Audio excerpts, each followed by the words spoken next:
Okay, it's 2:00. We'll bring the Diversion Authority Public Outreach Committee to order. And could we have a call to order, please? Mayor Dardis. Here. Mr. Van Amberg. Mr. Ebinger. Here.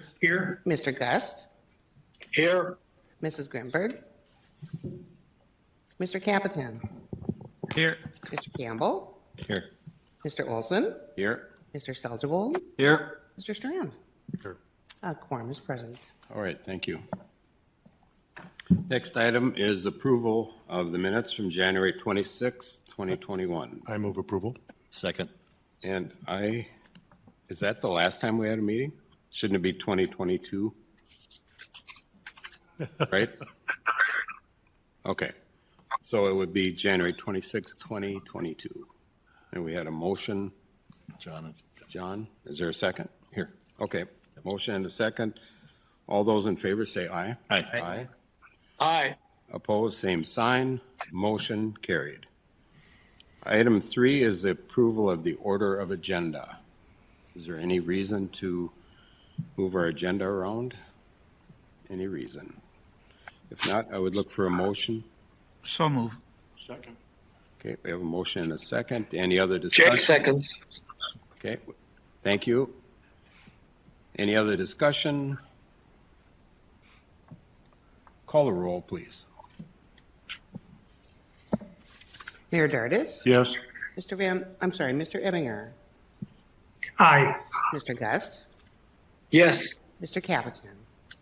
Here. Mr. Campbell. Yes. Mr. Olson.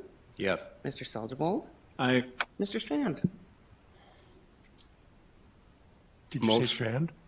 Strand. Yes. I'm sorry, I just can't hear very well today. Motion approved. Okay, next item is media highlights, and Joel/Amy.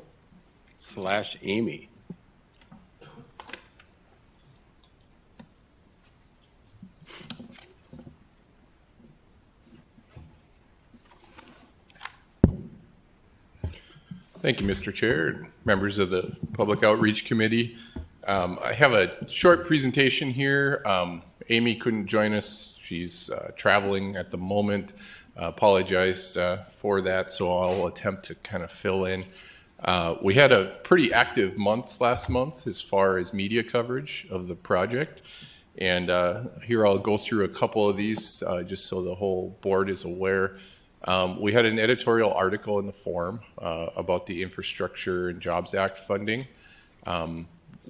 Very well written, very supportive of the work that Senator Klobuchar and Senator Hoeven did in achieving full funding on the federal side of the ledger for the FM diversion program. We also had another article that was written by a Forum reporter about acquisition and compensation for lands on the land side. Obviously, as this committee knows, as we continue to move through these property acquisitions, we have a number of eminent domain cases pending right now and moving through the process. So really the article talked about that, talked about how we value property, and I think Jody Smith and members from Onstead Twitchell were quoted in that article. Overall, I think it was very well written and really kind of took all the facts and put them out there. And there was really nothing concerning in there other than, just notifying the public of the process and how we're going about it. We also had a couple of mentions from Governor Burgum at two different events. The first was the State of the State event, in which the governor did an excellent job, I felt, in highlighting the ongoings of state activities across North Dakota. In particular, he spent about 3 to 5 minutes talking about the diversion project and the importance of it for not only Fargo-Moorhead metro area, but the whole state of North Dakota. And he had a lot of great video and photos that he showed during his presentation. He also, earlier in the week, had an announcement about a grant for the Grand Farm here locally. And during his presentation there, he mentioned the FM diversion project and how we have about 30,000 acres of new public right-of-way now, and there hasn't really been much determined as far as the use of that right-of-way long-term. And so I think he was setting the stage for community discussions of what could potentially be located within the right-of-way that would be in compliance with the project and fit within this new public right-of-way. We also, Jody Smith and I also did a number of talk radio episodes. There was another one on there that I don't have listed with Mr. Christopher Larson on the flag. But overall, most of the discussions were surrounding the lands program. I mean, that's the big topic now that the project is funded, and we're moving forward with construction. So a lot of questions about the flow easements in that process.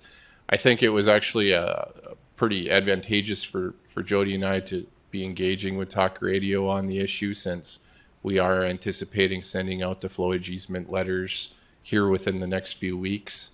And so those will be getting into the hands of landowners that are affected. And so kind of setting the stage as far as some public discussion around the flow easement. And then, of course, our more formal letters to the landowners.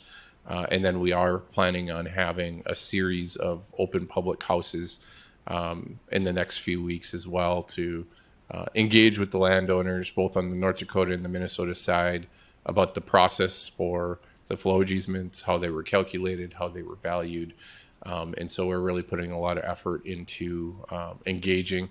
It's over 400 parcels, so it's a pretty major effort on behalf of the authority to make sure everybody's informed and that we're making ourselves available for questions, comments, and of course sitting down and working individually with the property owners through our land agents as well. So that was just more of just an update for you guys. I don't know if there's any questions about the media engagement in the last month. I could certainly answer those. Any questions? I do have one, but any questions? Joel, with these meetings coming up for the flow easements, are we going to do virtual on that?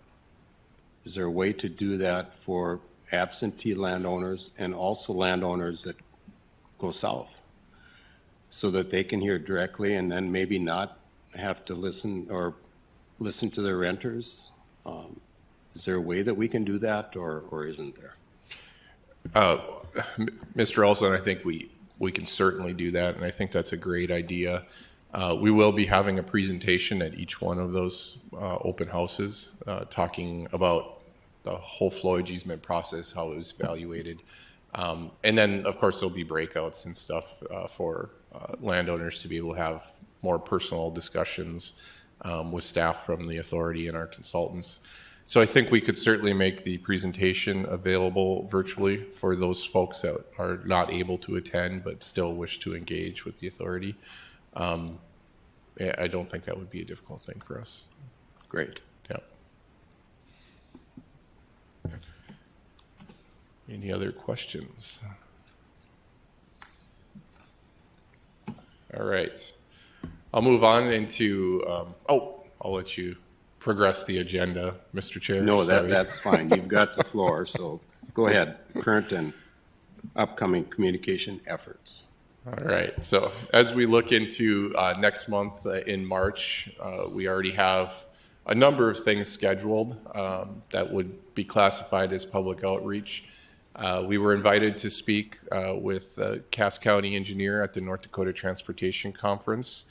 So Mr. Bachigard and Mr. Benson will be there presenting about the project, talking about right-of-way acquisition, and then some of the technical components of the project that are pertinent to the DOT's conference. We are also, we've been nominated and we're competing against one other project nationally for the IJ Global Awards. And so we have a 50-50 chance, but that awards ceremony is on March 13th. It's really focused on the public financing side of the authority in the P3 portion of our program. Because of the uniqueness and being the first in its class, it's being recognized by a number of organizations as being an award-winning project. And I think if this group remembers, last month we were also awarded an award through Project Finance International as being the top P3 water project in the Americas for 2021. So I think it's pretty significant that this program is being acknowledged nationally and internationally for all the hard work that's gone in and all of the innovation that's gone in, especially on the public financing side. So I'll certainly report back to this board at the March meeting on whether we were successful in winning that award.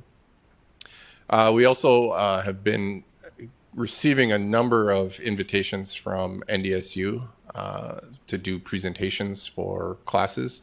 So Chris and I are going to present on contracts and specifications on March 21st, and then I will be presenting to the Agricultural and Biosystems Engineering Department on the 25th.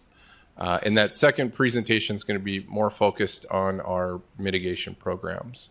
So our land acquisition, our prevent plant, our supplemental crop insurance, and a number of other mitigative items that are contained in the PRAM that we're offering to landowners. I think that the students and faculty are interested in how this public project is interacting with the agricultural community. So there should be some good discussion and questions that come out of that as well. And then I've also been invited to present to the legislature, to the Water Topics Overview Committee on March 22nd.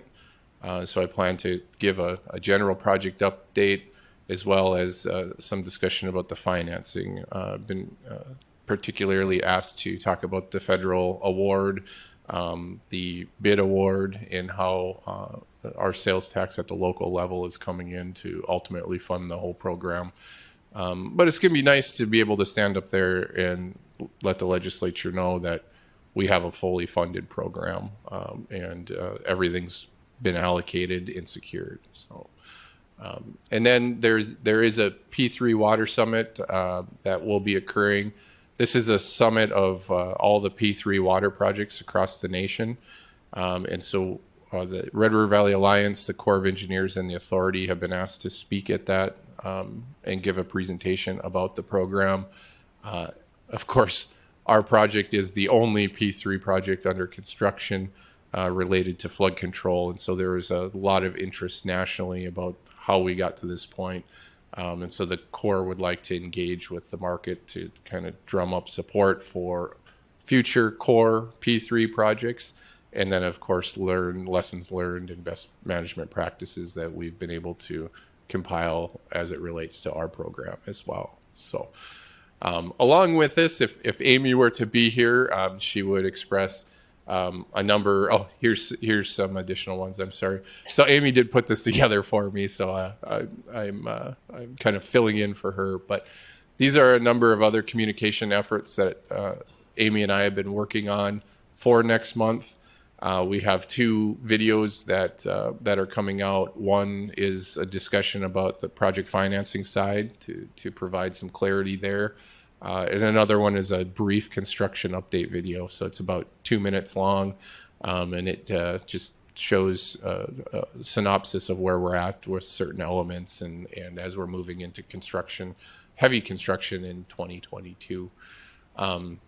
And then we continue to work on the website. We did receive RFQs, a number of firms here locally that were interested in helping us to update our website and provide more accurate information and more easily accessible information on the website.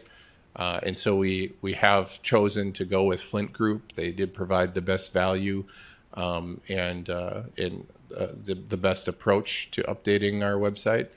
So as we kind of move through the contracting process, I would expect that to go before the board next month for consideration of approval. And once we get Flint on board contractually, we'll begin to make some pretty whole-scale revisions to the current website. Right now, we are using AE2S staff as well as internal staff to deal with the pages of the website that we have to have in compliance for the flowage easement process. But the larger redo of the website per se will be forthcoming within the next few months. We've also, Amy's been working with other staff internally to update the branding, logo guidelines, those sorts of things. And then we have some public relations pieces that we want to do on LinkedIn, Facebook, and Twitter as well, that are being planned to be released in March. So a lot of activity, but they're on the communication side, but there's just a lot of activity overall for the whole program. So, and it's all good news. So with that, as you know, certainly this was more of an update, but any feedback or questions that the board has is certainly open. John. Thank you, Mr. Chair. You know, we have an anniversary coming up in March, if I recall, when we hit the height of the flood in '09. That's a date we should remember. You know, that moment in time, that date when we hit the peak.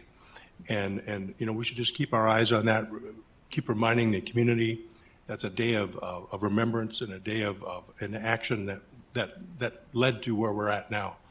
So I'm not sure when, I think it was late March, but we might want to confirm that, but there might be an opportunity for some good, healthy communications to the public in light of where we are versus then. That's a great comment, Commissioner Strand. And I'm just going off of memory. I want to say it was March 26th, but it's been a number of years, so I could be off. But you're absolutely right. And we have been anticipating some things from a historical context, and we want to align them with, you know, anniversaries or dates that they happen. We've kind of gone through and looked at, it's really more of a 6-month, release of information or PR facing things for social media. And we kind of move between historical context, construction, finance, and we try to kind of hit things at the appropriate time. So I think that's a great idea to do something on the anniversary of the '09 flood. And we could certainly do some media posts on that day, you know, showing some pictures and kind of in remembrance of the '09 flood, which really was the impetus of the development of this project. So. Anyone else? I have maybe something to talk about on the calendar, public outreach. Next week, our Minnesota Association of Counties has our legislative conferences going on in St. Paul. And at our board meeting yesterday, we talked about it, and all 5 of our board members are going to be there. And I suggested that we have talking points going there regarding the Minnesota funding of this project. As you know, we've had a commitment on the part of Clay County and the city of Moorhead to do our best to lobby the state legislature for those needed funds from the Minnesota side. And that needs to stop. But, you know, I congratulate Joel, you and John and all the people that did an awful lot of that legwork on the North Dakota side. And any help that you can give us in terms of information sheets and those types of things we can start that process with the Minnesota legislature. I think it's going to be important. We're going to start it next, I think it's the 2nd and the 3rd. We'll be there doing that, but even if you can help, I know Steve Larson, our county administrator, is going to be putting together some information for us to take, but in this short time, I know it's short notice, but if you and maybe John have any of your wisdom that you could add to us for presentation, that would be good. Well, ask and you shall receive, Commissioner Campbell. So we have all kinds of information that we can compile and put together. And I think this is a great opportunity to get out in front of the Minnesota legislature. And for various reasons that we all know, it's been difficult to do that in previous years. And now the project is in a very different place.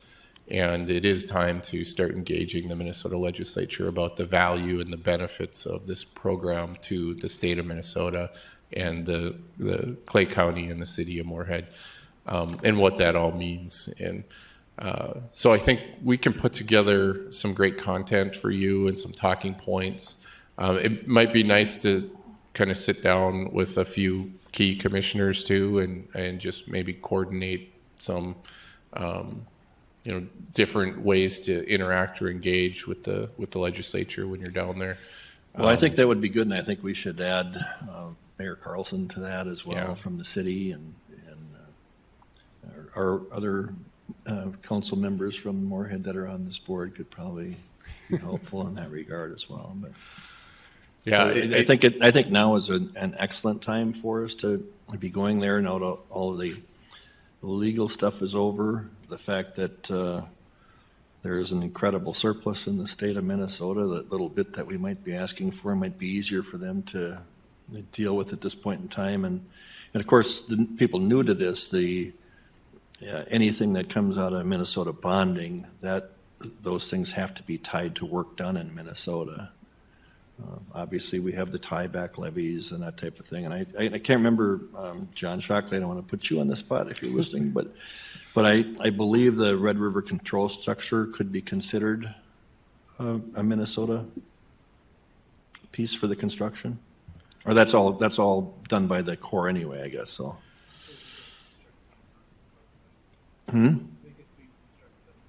Okay. At one time, I thought there was some talk that it could be considered because it was on the Red River.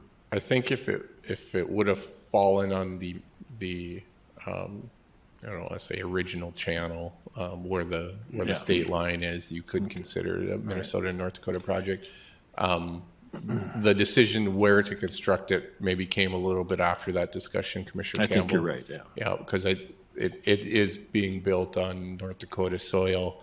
The river will be rerouted through it, but the state line won't change. Right, So right. there's actually going to be a part of North Dakota on the eastern part of the Red River when this is all said and done. So, Well, any information you can get us would be helpful.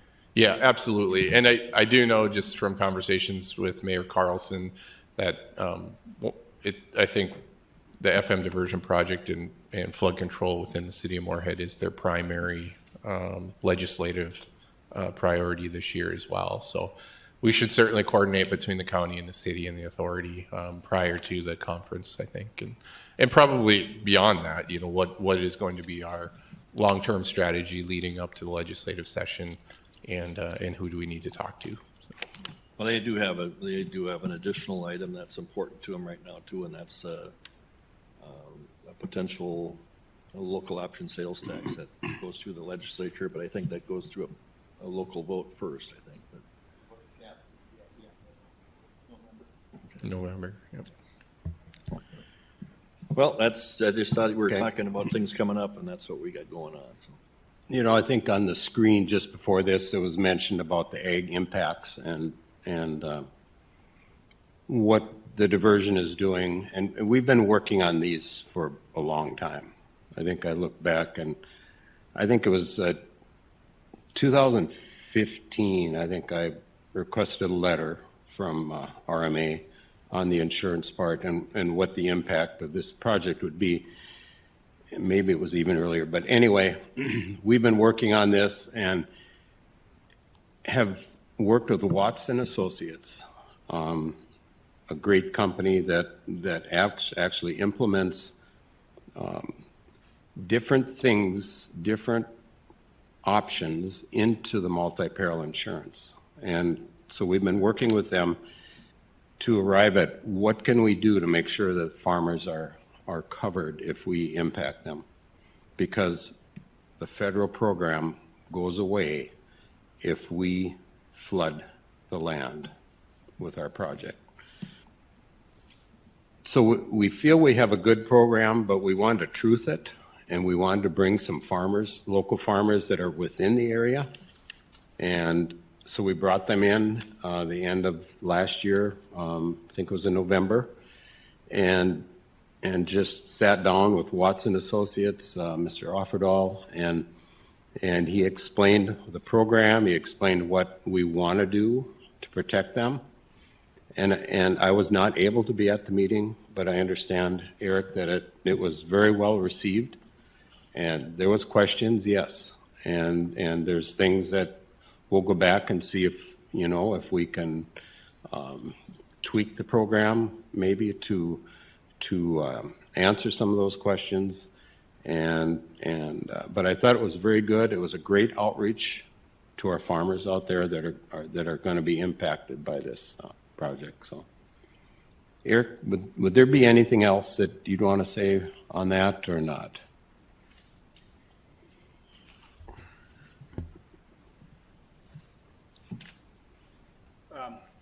Thanks, Roger. Yeah, I think you're spot on. We've been working on how to address ag mitigation issues for several years, and I think, with your leadership, obviously we've been taking that real seriously. In addition to the work by Watts on crop insurance, a few other things that I might just mention. We've had NDSU ag research team study, the risks of delayed planting and preventive planting on production here in the Red River Valley. And so that we've spent quite a bit of study time and effort with that group analyzing information. Conclusions of that they've been out on the website, but basically concluded that every spring flood we've had has come and gone before regional planting, and the expectation is that will continue. There are some little overlaps where there may be some impacts from delayed planting, and that's been taken into account in the work that Watts has done. And so those things feed together. And then in addition to that, several years ago, we did have an ag subcommittee that met a number of times and brought forward issues and concerns that now we have mitigation programs such as the crop insurance, such as debris removal, probably a few other things I'm forgetting right now, but those issues were brought forward years ago in the Ag Committee, and now we've followed suit through the mitigation plan and through the settlement agreement to really solidify our commitments to resolving those concerns. So I think it's a pretty interesting story if you tie all those pieces together. We have gone above and beyond the minimums that are required of us. Thanks for jumping in at the spur of the moment. Eric didn't know that I was going to call on him. So. Anything else? Any questions? Or thanks, Joel. Thank you. Next meeting is March 23rd, right here, or virtually, and it's at 2 o'clock. Next item is adjournment. Do we have a motion to adjourn? So moved. Second? Second. Motion and a second. All in favor? Aye. Right. Aye. Opposed? Same sign. We are adjourned. Thank you.